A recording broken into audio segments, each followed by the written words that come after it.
मिस्र में शार्क के हमले का एक ऐसा अफसोसनाक वाकया पेश आया है जिसने पूरी दुनिया को हिलाकर रख दिया है। बहिरा अरब में मौजूद समुद्री तूफान वाइपर जॉय ने पाकिस्तान और भारत का रुख कर लिया है तो रूसी सयाह को जिंदा निगल गई है। दुनिया भर में शार्क के हमलों में बहुत तेजी से इजाफा हो रहा है।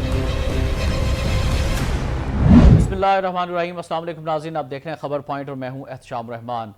नाज़रीन, मिस्र में शार्क के हमले का एक ऐसा अफसोसनाक वाकया पेश आया है जिसने पूरी दुनिया को हिलाकर रख दिया है और मिस्र में शार्क रूसी सयाह को जिंदा निगल गई है। दुनिया भर में शार्क के हमलों में बहुत तेज़ी से इजाफा हो रहा है, लेकिन जो मिस्र का वाकया है और जो इसकी वीडियो सामने आई है, मंजर यहाँ पर आई है, उसकी वजह से रोंगटे खड़े हो गए हैं और दुनिया जो है वो बड़े खौफ में मुब्तला हो गई है। समुद्र में जाते हुए लोग डरना शुरू हो गए हैं। ये वाकया क्या है, कैसे पेश आया और किस तरह से शार्क ने हमला किया, दुनिया में किन किन ममालिक में शार्क के हमलों में इजाफा हुआ है, इस वाले से आप तक तमाम तर तफसीलात से आगाह करना है आपको और तमाम तफसीलात पहुंचानी है। फिर बताना है कि कौन कौन सी इकसाम है शार्क की जो बहुत ज़्यादा ख़तरनाक हैं और जिनसे बचाव के लिए एहतियाती तदाबीर बहुत ज़रूरी हैं समुद्र में जाते हुए। सबसे पहले तो ये जान लीजिए कि जो मिस्र का वाक़या ये कैसे पेश आया। मिस्र के जनूबी इलाके में टाइगर शार्क ने रूस से आए हुए सयाह पर हमला किया और उसको जिंदा निगल लिया। नाज़रीन, जनूबी मिस्र में बहिरा अहमर में 24 साल रूसी सयाह तैराकी में मसरूफ था कि शार्क ने अचानक उस पर हमला किया। शार्क ने पहले सयाह को टक्कर मारी, उसको जख्मी किया और पहले सयाह की जानिब से भी अपने बचाव के लिए हाथ पांव मारे गए और उस शार्क से मुकाबला किया और फिर उसके चुंगल से बचने के लिए में भी कुछ हद तक कामयाब हुआ और दोबारा तैराकी करते हुए उस कश्ती की जानिब जाने की उसने कोशिश की कि जिसमें उसके दीगर साथी भी थे, लेकिन शार्क जो है वो फिर वापस आती है और उसको जिंदा निगल जाती है। तो ये वीडियो जो है वो वायरल हो रही है और हादसे के वक्त दीगर सयाह भी मौजूद थे जिन्होंने अपनी आंखों से ये खौफनाक मंजर देखा और दिल दहला देने वाला मंजर देखा। अपने साथी को किस तरह से मरते हुए देखा उसने और उन लोगों ने उनका ये कहना है कि हमने कोशिश की लेकिन हम अपने साथी को बचा ना सके। रूसी शख्स को बचाने की ये कोशिश कैसे नाकाम हुई और किस तरह से ये 24 साल रूसी शख्स जो है वो अपनी जान गंवा बैठा और किस तरह से शार्क उसको निगल गई, आइए वो वीडियो आपको दिखा।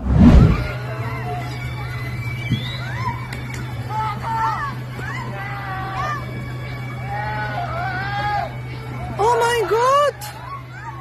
Oh my God! Oh my God! Oh my God! Ah! Oh my God! What is this?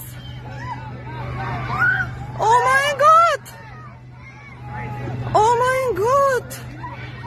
नाज़रीन, मिस्र में पेश आने वाले अफसोसनाक वाक़े की वीडियो आपने देखी। मिस्री हुकाम के मुताबिक शार्क के हमले में 2 अफराद जख्मी भी हुए हैं और लाश का एक हिस्सा समुद्र से निकाल लिया गया जबकि बाकियात की तलाश जारी है। और शार्क हमले के बाद इलाके को 3 दिन के लिए बंद करके डाइविंग, स्नॉर्कलिंग और सर्फिंग पर पाबंदी आयद कर दी गई, जबकि जो माहीगीरी की कश्तियाँ हैं जो इलाके में जाती थी उनको भी इलाके में दाखिल होने से रोक दिया गया है। फिर कुछ ये भी खबरें हैं कि मिस्र की नेवी ने कार्रवाई की है और इस शार्क को, जिसे टाइगर शार्क का नाम दिया गया है, जिसने इस 24 साल रूसी सयाह को निगला, उसको पकड़ लिया गया है और बाकी जो बाकियात हैं सयाह की उसकी तलाश के लिए ऑपरेशन जारी है। नाज़रीन, दुनिया भर में शार्क के हमलों में हलाकतों की खबरें हम सुनते रहते हैं और ये वाकया जो है मिस्र में पेश आने वाला क्या दिल दहला देने वाला वाकया है। ऑस्ट्रेलिया में बहुत ज़्यादा शार्क पाई जाती है, अमेरिका के साहिलों पर भी बहुत ज़्यादा शार्क पाई जाती हैं। एक ऐसा ही वाकया नाज़रीन पेश आया था सिडनी ऑस्ट्रेलिया में 18 फरवरी 2022 को।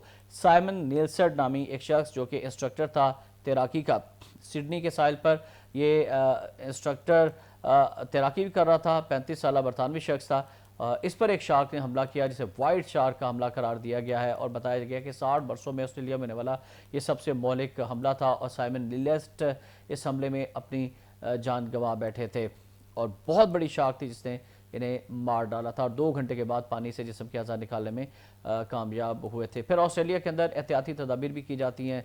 ऑस्ट्रेलिया में चूँकि दिसंबर से फरवरी तक इस तरह के वाक़यात बहुत ज़्यादा होते हैं, ऑस्ट्रेलिया में आमतौर पर सालाना शार्क के तकरीबन 20 हमले रिपोर्ट किए जाते हैं जिनमें ज़्यादातर न्यू साउथ वेल्स और मगरबी ऑस्ट्रेलिया में होते हैं। ऑस्ट्रेलवी शार्क अटैक फाइल के मुताबिक इस साल अब तक 4 शार्क हमले हो चुके हैं और शार्क के 2 हमले 2021 में और फिर 2020 में 7 हमले जो है वो रिकॉर्ड किए जा चुके हैं ऑस्ट्रेलिया के अंदर। बहुत मौलिक हमले होते हैं। इससे बचाव के लिए नाज़रीन ऑस्ट्रेलिया के अंदर इकदाम किए जाते हैं और ख़ास तौर पर ऑस्ट्रेलिया के अंदर जो है वो जाल लगाए गए हैं साहिलों के ऊपर ताकि ये शार्क जो है वो साहिल समुद्र पर ना आ सकें जहाँ पर سیاح تفریح کر رہے ہوتے ہیں، نہا رہے ہوتے ہیں، لیکن اس کے باوجود بھی یہ شارک اتنی تیز اور خطرناک جانور ہے کہ جال کاٹ کر بھی آ جاتے ہیں اور پھر یہ حملے کرتے ہیں سرفنگ کرنے والوں پر بھی۔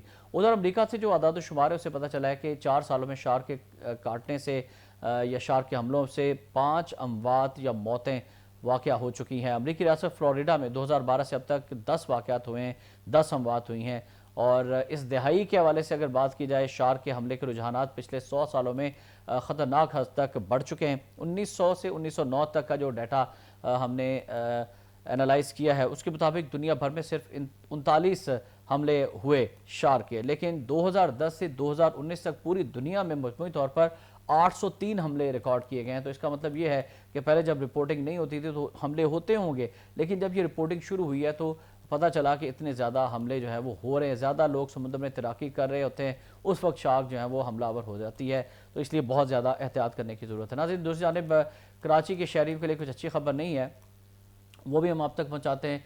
بحیرہ عرب میں موجود سمندری طوفان بائپر جوائے نے پاکستان اور بھارت کا رخ کر لیا ہے، اور جو چیف میٹرولوجسٹ ہیں انہوں نے خطرے کی گھنٹی بجا دی ہے، انہوں نے آگاہ کر دی ہے۔ سردار سرفراز ان کا نام ہے۔ ان کے مطابق بحیرہ عرب میں سرکولیشن کے باعث سمندری طوفان بائپر جوائے نے اپنا رخ ہی تبدیل کر لیا، جو اب شمال اور شمال مشرق کی جانب بڑھ رہا ہے اور یہ کراچی کی طرف بھی آ رہا ہے۔ چیف میٹرولوجسٹ کا کہنا ہے کہ سمندری طوفان ہائپر جوائے کراچی کے جنوب میں 1120 کلومیٹر کی دوری پر موجود ہے، اور اس کی جو شدت ہے وہ بڑھتی جا رہی ہے۔ طوفان کون سے ملک کے ساحلی علاقوں پر اثر انداز ہوگا یہ کہنا قبل از وقت ہے، لیکن پاکستان اور بھارت جو ہے اس کے ساحلی علاقے خطرے کی زد میں ہیں۔ طوفان کے مرکز میں گرد و نواح میں تند و تیز ہوائیں چلنا شروع ہو گئی ہیں، اور اللہ تعالیٰ سے ہم یہ دعا کر سکتے ہیں کہ اللہ تعالیٰ پاکستان کو، کراچی کے شہریوں کو اس سمندری طوفان کی آفت سے بچائے۔ ناظرین، اس دعا کے ساتھ کہ اللہ تعالیٰ ہمیں ہر قسم کی ناگہانی اموات سے، آفات سے، بلیات سے، مجھے، آپ کو، ہم سب کو محفوظ رکھے، تمام مسلمانوں کو محفوظ رکھے اور اپنے حفظ و امان میں رکھے۔ اجازت دیجیے گا، اللہ حافظ۔